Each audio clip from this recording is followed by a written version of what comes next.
এত আনন্দ, এত আয়োজনের কারণ এই নারী। ত্রিপুরার স্বর্ণকন্যা অস্মিতা দে। জুডোতে ভারতে প্রথম স্বর্ণপদক জয় করেছেন ত্রিপুরার এই কন্যা। তার এই ঐতিহাসিক জয় গর্বিত গোটা ত্রিপুরা, গোটা দেশ। নিজের ঘরের মেয়ের আন্তর্জাতিক সাফল্যে খুশির উচ্ছ্বাস গোটা ত্রিপুরা জুড়ে। জয়ের লড়াইটা খুব একটা সহজ ছিল না অস্মিতার কাছে। দীর্ঘ সংগ্রাম ও একাগ্রতার ফসল এই স্বর্ণপদক। বিলোনিয়া মহকুমার এক সাধারণ পরিবারে বড় হওয়া অস্মিতার। বাবা ছিলেন সাইকেলের মেকানিক। বাবার উৎসাহেই ক্রীড়া জগতে পা রাখা তার। 23 বছর বয়সে গ্লাসগো 2026 কমনওয়েলথ গেমসে মহিলাদের 48 কেজি বিভাগে কানাডার প্রতিযোগীকে হারিয়ে ভারতকে জুডোর ইতিহাসে প্রথম স্বর্ণপদক এনে দিয়ে ইতিহাসের পাতায় নাম লেখান এই অপরাজিতা।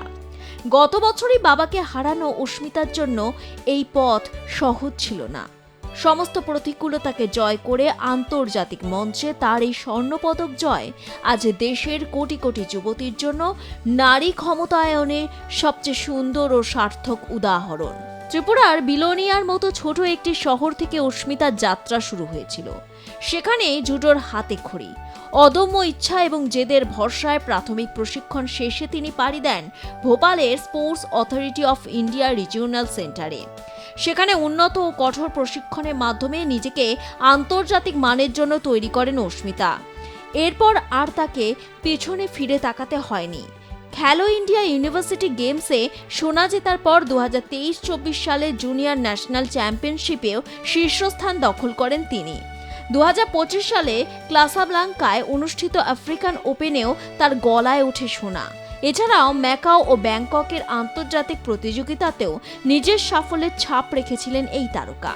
নিজ ভূমে ফিরলে গর্বের মেয়ের জন্য রাজকীয় ও আবেগঘন সম্বর্ধনা আয়োজন করা হয় ত্রিপুরা সরকারের তরফে।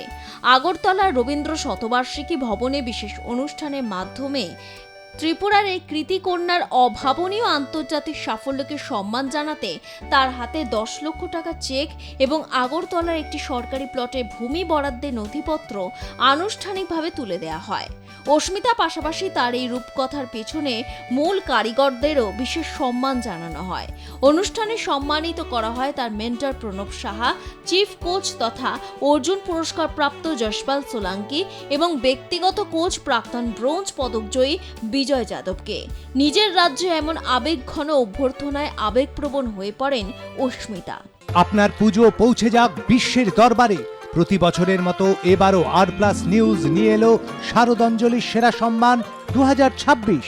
অংশ নিতে সকাল 10টা থেকে সন্ধে 6টার মধ্যে সরাসরি যোগাযোগ করুন আমাদের অফিসে অথবা কল করুন 9836323248 এই নম্বরে। শারদাঞ্জলি শুধুমাত্র আর+ নিউজে। जितना मुझे मेडल आने के बाद इतना अच्छा नहीं लगा जितना मुझे त्रिपुरा आने के बाद अच्छा लगा, क्योंकि मैं आज बहुत ही इमोशन हो गई हूँ कि मैं अपने घर आई हूँ। जब मैं अपने फैमिली को देखा, कोचेस को देखा, अपने देशवासियों को देखा तो मेरे आंखों से आंसू आ गया था कि यार सारे इतना प्यार करते हैं मेरे से, मतलब जो भी मेडलिस्ट हैं सबके लिए कितना सपोर्टिव है करके मुझे बहुत अच्छा लगा। और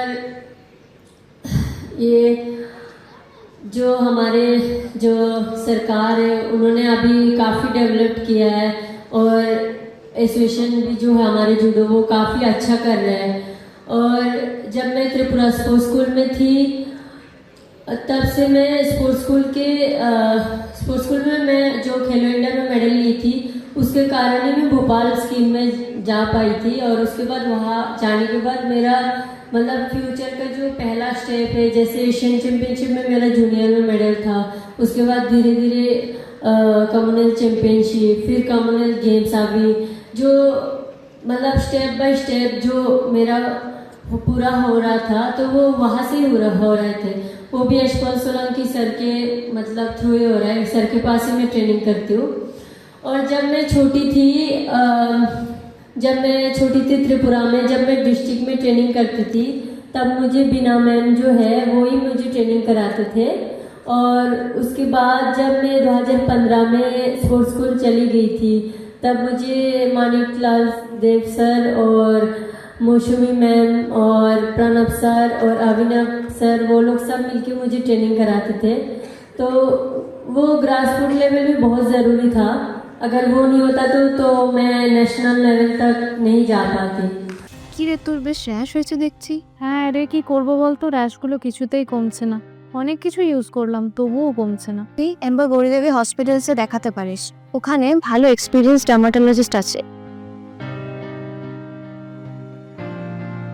গৌরী দেবী হসপিটাল, রাজবাঁধ, দুর্গাপুর।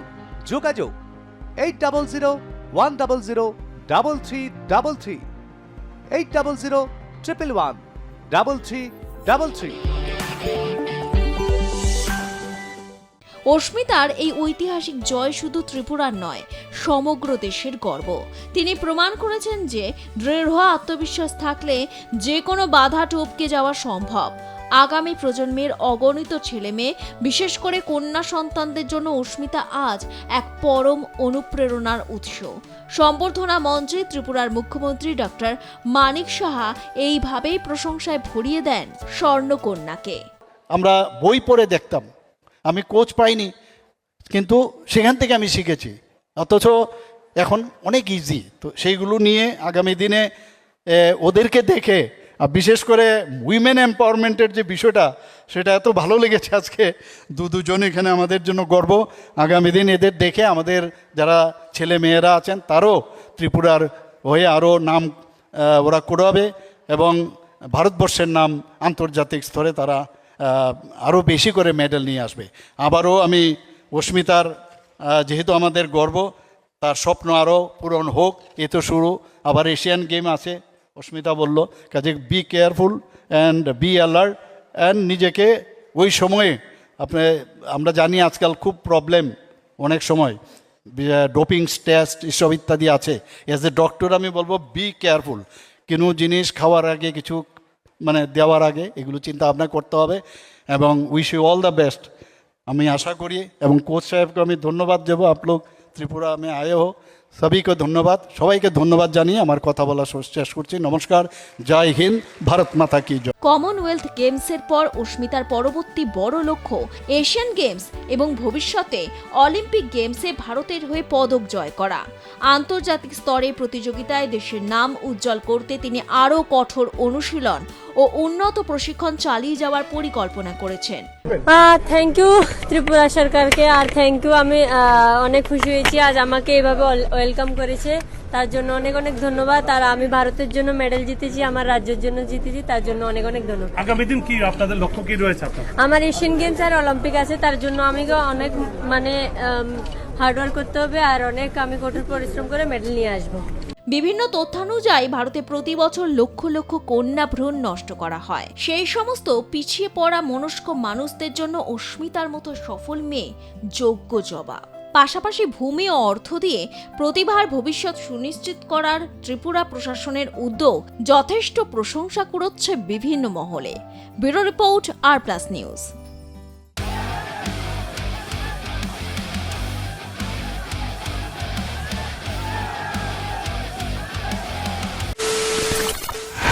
খবরের নামে প্রতিদিন সন্ধে আপনার ড্রয়িং রুমে কি শুধুই চিৎকার চেঁচামেচি ধেয়ে আসে? বিতর্কের নামে চলে গালাগালি আর কাদা ছোড়াছুড়ি। এবার সময় পরিবর্তনের, কারণ আমরা কান ফাটানো চিৎকারে বিশ্বাস করি না। আমরা বিশ্বাস করি খবরের সত্যতায়। আমরা কোনো পক্ষের হয়ে গলা ফাটাই না, আমরা সাধারণ মানুষের হয়ে প্রশ্ন তুলি। চিৎকার নয়, শুধু খবর হবে যেখানে বিতর্ক আছে কিন্তু কুৎসিত ঝগড়া নেই। সঠিক তথ্য, বিশ্বস্ত খবর। নজর রাখুন আর+ নিউজে।